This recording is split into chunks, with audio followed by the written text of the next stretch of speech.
Tonight, the bombshell text from that group chat about a U.S. military strike. The Atlantic magazine editor inadvertently included in a chat with top-level Trump administration officials, releasing more messages they sent, including the timing and weapons to be used in military strikes in Yemen. The Secretary of State calls the debacle a big mistake, as intelligence officials are grilled once again. And Defense Secretary Pete Hegseth speaking out as pressure mounts. I know exactly what I'm doing. Ring of fire in the Carolinas. Evacuation orders growing as massive flames close in on homes in Florida. And the rare severe weather threat in the Pacific Northwest as the south part of Texas braces for floods. Al Roker is here. President Trump announcing fresh auto tariffs, what it means for the price you'll pay for a new car. New video of a Tufts University student detained by ICE in broad daylight. As the DHS secretary tours a notorious prison in El Salvador, now housing migrants sent from the U.S. The Michigan couple imprisoned in Mexico. The duo meant to be on a dream vacation in Cancun, now trapped in a nightmare over a timeshare dispute. And Tom Yamas with our very own Vickie Nguyen on her family's journey to America, struggles and triumph. This is NBC Nightly News with Lester Holt. Good evening and welcome. There are major developments in the controversy over what Secretary of Defense Pete Hegseth divulged in real time over the encrypted consumer messaging app Signal shortly before U.S. military strike operations commenced in Yemen. And now the Atlantic magazine has published what it reports are the text messages Hegseth shared with a chat group that included top intelligence officials and inadvertently the magazine's editor-in-chief. The administration, including Hegseth, still insisting the messages were not classified, a claim that led the Atlantic to publish the messages. Some, it reports, were sent as U.S. warplanes were moments from flying to their target. One message purported to have come from Hegseth reading, "Weather is favorable, just confirm we are go for mission launch." Another reading, 12:15 ET, F-18's launch, first strike package. Today, top intelligence officials faced a grilling by Democrats in the House Intelligence Committee as the calls for an investigation grow louder. Peter Alexander leads off our coverage. Tonight's secret no more. The reporter who was mistakenly added to that group chat with top Trump national security officials releasing what he says are all of the messages exchanged. Among them, this from Defense Secretary Pete Hegseth, sent just 30 minutes before the U.S. struck Houthi targets in Yemen on March 15th, detailing exact times and the weapons to be used. Hegseth writing at 11:44 a.m. just confirmed with CENTCOM we are a go for mission launch, previewing that at 12:15 F-18's launch, the first strike package. At 1:45 strike drones launch, 2:10 more F-18's launch, and writing that 5 minutes later is when the first bombs will definitely drop. Atlantic editor-in-chief Jeffrey Goldberg releasing them after he says multiple officials said no classified information was sent on the encrypted commercial app Signal. If the timing of a combat mission, an imminently launched combat mission, is not sensitive government information, I simply don't know what is. They know it's not war plans. There's no units, no locations, no routes, no flight paths, no sources, no methods, no classified information. You know who sees war plans? I see them every single day. Late tonight, President Trump was asked if the administration is downplaying the chat. I don't know about downplaying. The press upplays it. I think it's all a witch hunt. And about Hegseth's role? Hegseth is doing a great job. He had nothing to do with this. In a heated hearing, House Democrats grilled CIA Director John Ratcliffe and Director of National Intelligence Tulsi Gabbard, who were on the chat. It is outrageous and it is a leadership failure. The idea that this information, if it was presented to our committee, would not be classified, y'all know is a lie. But Republicans emphasize what was not included in that group chat. Were there any names in the Signal chat? No. Any targets? No. Any locations? No.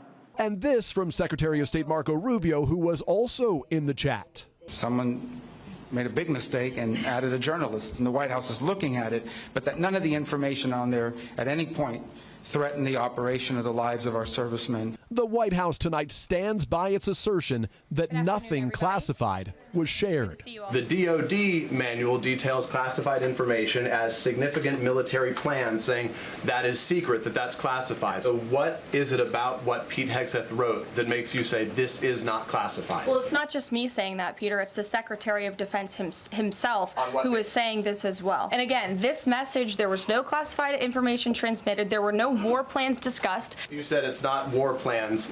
Would you characterize these as military plans, military operation plans? I would characterize this messaging thread as a policy discussion, a sensitive policy discussion, surely, amongst high-level cabinet officials and senior staff. And Peter, tonight a top Republican is now calling for an independent review into the signal chat. Lester, Senator Roger Wicker, chair of the Armed Services Committee in the Senate, wants the Pentagon's Inspector General to investigate, but it's not clear who would lead that investigation since the president fired that independent watchdog when he returned to office. Lester? Peter Alexander starting us off. Thank you. I want to bring in Courtney Kube now at the Pentagon. The Trump administration, Courtney, says there was no classified information in these chats, as you heard. What does Pentagon policy say? Well, Lester, Secretary Hegseth's text includes specific times fighter jets would be launched, what would generally be considered military planning. And the Pentagon has clear guidelines on classification, stating that military plans or intelligence operations would be classified at the level of secret at least. And it warns that the disclosure of this type of information could lead to serious damage to operations, assets, or individuals. Lester? And Courtney, I know at the Pentagon tonight you're following another big headline about U.S. troops overseas. What can you tell us? Yeah, that's right, Lester. Tonight, 4 U.S. soldiers went missing during a training exercise in Lithuania earlier today. The armored vehicle they were riding in was found submerged in water, but the Army is still searching for those soldiers tonight. Lester? All right, Courtney Kube with that late-breaking news. Thank you. Millions under fire threats tonight from Maryland to Florida. Fire crews in the Carolinas are working to contain the flames as wildfires there burn and burn. NBC's Marissa Parra is on the ground. A towering inferno teetering dangerously close to homes in this Florida neighborhood. This is a growing ring of fire forces Carolinians to flee the flames. In Polk County, North Carolina, 3 wildfires burning nearly 7,000 acres of land. I'm hoping that it doesn't jump and we get it over there and burns up our property. Multiple fires in the Carolinas sparked by a combination of warm temperatures and strong winds. The region still healing after Hurricane Helene just months ago. In Greenville, South Carolina, crews have been working around the clock, doing whatever they can to contain the blaze. The Table Rock fire burning nearly 2,500 acres. Wendy Clark leaving last night with whatever she could carry. This feels like back-to-back natural disasters. Never in my 52 years did I think that I would be running from my home from a fire. The fallen trees left over from Helene further feeding the flames. I mean, it's just like a tinderbox, just ready. We're at Incident Command Center. These ground crews behind me are keeping a close eye on the winds to make sure this tower of smoke behind me doesn't get any closer. Lester? All right, Marissa Parra, thanks. Al Roker is here. Al, a volatile night across parts of the country today. That's right. Unfortunately, those folks aren't going to get any rain. And here in Texas, it's too much rain. Non-stop moisture coming in from the Gulf. We've got a moderate risk of heavy flooding from Laredo to Corpus Christi, all the way back to New Orleans. Heavy rain overnight. Showers and storms will soak Texas. Some of these rainstorms could be producing anywhere from 1 to 3 inches of rain per hour with high-running streams and rivers. We are talking about 10 to 15 inches of rain. That is going to cause some major flood problems. And out in the Pacific Northwest, 7 million people at risk for severe weather from Seattle to Eugene. Tornadoes possible, Lester, and they've never had a warning for damaging hail of 2 inches or more. All right, Al, thanks for that. We're going to turn now to a high-profile visit to an El Salvador prison where the Trump administration deported alleged gang members. Plus, new images of the arrest of a Tufts University student here on a visa. Kelly O'Donnell now with late details. Tonight, the Homeland Security Secretary beyond the border. Kristi Noem under heavy guard in El Salvador, there to see firsthand the prison holding alleged Venezuelan gang members recently deported from the U.S. Do not come to our country illegally. The president touting the deportations. You see the ones we're taking out, Tren de Aragua, the toughest of all gangs. But late today, a new legal setback. An appeals court backed up the federal judge who had ordered deportation flights halted temporarily to review whether the administration can legally remove migrants without due process under the Alien Enemies Act. The government says 137 Venezuelans accused of being in the gang Tren de Aragua were deported. However, a lawyer for 31-year-old Andre Hernandez says he was wrongly swept up based only on his tattoos. He is, in fact, a makeup artist and absolutely no association ever with any type of gang. In a separate immigration action, new video shows the detention Tuesday of a Turkish PhD student at Tufts University with a valid visa. Tonight, DHS said Rumeysa Ozturk engaged in activities in support of Hamas. A visa is a privilege, not a right, providing no further details. Tonight, an ICE database says the woman is being held in Louisiana after being detained in Massachusetts. Her lawyer says there's been no contact. Lester? Kelly, thank you. Days before sweeping tariffs are set to kick in tonight, President Trump with a major tariff decision on cars. NBC News senior business correspondent Christine Romans joins me now. What did the president announce? As promised, new tariffs on the auto industry, Lester. The president today announcing a 25% import tax on all fully completed vehicles brought into the United States starting April 2nd. The president said he would exempt auto parts, but a senior administration official says tariffs will apply to foreign auto parts. Many American-made cars are constructed with components that cross borders multiple times. The president's tariffs are meant to bring more car factories and more jobs back to the U.S., but will likely raise prices for some consumers, potentially, Lester, by thousands of dollars. Christine Romans, thank you. Controversy growing over an anti-vaccine activist now tapped by the Department of Health and Human Services to analyze vaccine safety data. NBC's Hallie Jackson joining us now. Hallie, we're learning more about this researcher. That's right, Lester. This anti-vaccine activist and discredited researcher who's now being tapped to look at possible links between vaccinations and autism, according to two sources familiar with that plan. This HHS analyst, David Geyer, has a history of spreading misinformation that vaccines do cause autism. That's a conspiracy theory that has been widely debunked. And some of the studies on the topic he's done in the past with his father have had to be retracted. It's why some experts are now concerned about fallout if Geyer leads this new analysis, with a former CDC acting director calling Geyer a deeply irresponsible choice. Neither Geyer nor HHS has responded to our request for comment. Lester. Hallie, thank you. We'll be back in 60 seconds with the American grandparents from Michigan imprisoned in paradise while they're behind bars in Cancun and their families' efforts to get them freed. Now to a vacation horror story. A Michigan couple has spent the last 3 weeks in a notorious Mexican prison over a dispute with a resort company. Maggie Vespa spoke to their daughter, who was pleading for the U.S. government to help. For years, Mexico is where Christy and Paul Akeo vacationed with friends, celebrated birthdays, holidays. Lindsay Hull is Christy's daughter. They love being there. That's just where they like to travel. 3 weeks ago, the couple flew to Cancun, excited for another trip. But shortly after landing, Paul called Lindsay. He just said, "We're being arrested for fraud." How do you process that? I said, "Fraud for what?" Mexican authorities had issued a warrant for the couple's arrest over a years-old dispute with an all-inclusive luxury timeshare chain, Palace Elite Resorts. This photo shows Christy at the notorious Mexican prison where she and Paul have been ever since. She's sitting there on the phone crying to us that she's starving. She has nobody to talk to. She can't trust anybody. According to the criminal complaint, back in 2021, the Akeos bought an elite membership contract with Palace for exclusive benefits. But within months, Palace and the Akeos were at odds. In a post on Facebook, Christy wrote that Palace accused her of wrongfully posting photos to profit off the resort and canceled stays racked up through a referral program. The complaint says Paul then successfully disputed nearly $117,000 in American Express charges tied to their membership. The family's lawyer says Palace failed to provide the goods and services. They're sitting in a Mexican prison right now indefinitely over a contract dispute. For more than 2 years, the Akeos assumed the ordeal was over. Lindsay says they had no idea there was a warrant for their arrest when they flew to Cancun.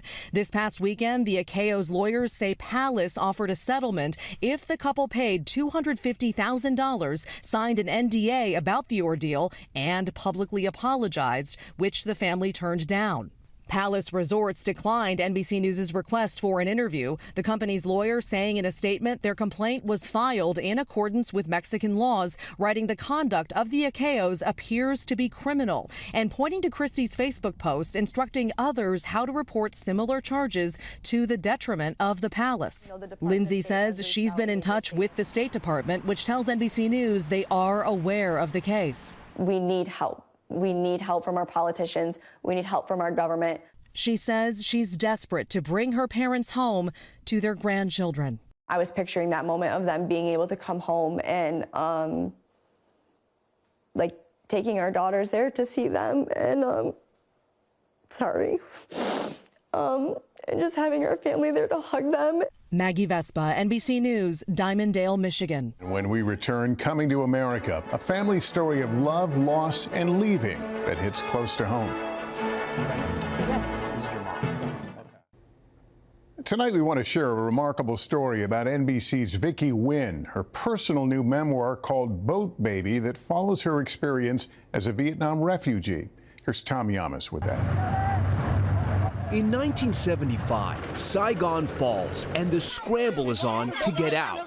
For the Nguyen family living in South Vietnam, there's no escaping the war. My dad recalled to me joining the war effort. My dad's older brother, Hong, went missing in action. 3 years later, refusing to live under communism, Huy Nguyen and his wife, Linh Do, know they need to flee to the U.S. But now they have a baby, and the journey to freedom will not be guaranteed. That baby, our very own Vickie Nguyen. Do you ever think back on your parents when you were just a baby, leaving their country, crossing an ocean? So to have an 8-month-old baby and think, we are going to wrap our baby in a towel, we are going to smuggle ourselves out through a jungle and hope that we can get onto a fishing boat and cross an ocean to safety, to a refugee camp.